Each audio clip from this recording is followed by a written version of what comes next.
Hey everyone, welcome back. Today, I'm going to show you a super easy trick that most Canva users don't know. How to add multiple text effects in Canva. If you've ever wanted to mix effects like shadow and neon on the same text, you've probably noticed Canva doesn't let you do that directly. But don't worry, there's a simple workaround that works perfectly in 2025. Alright, let's get started. First, open your Canva project and add your text. Choose your font, size, and color just like you normally would. Now, apply your first text effect. Let's say neon. Once you're happy with it, select the text box and duplicate it by pressing Ctrl plus D or using the duplicate option on top. Now, here's where the magic happens. On your duplicated text box, go to Effects again and pick a different one, like Shadow. Adjust the blur, transparency, or color until it looks the way you want.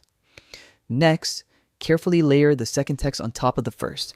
You can use the arrow keys for small adjustments until both texts align perfectly. What you'll see now is a blended multi-effect text, something Canva doesn't officially support, but this trick makes it look flawless. You can keep duplicating layers to add even more effects, like combining lift, echo, and glitch for a really bold look. Just remember, balance is key.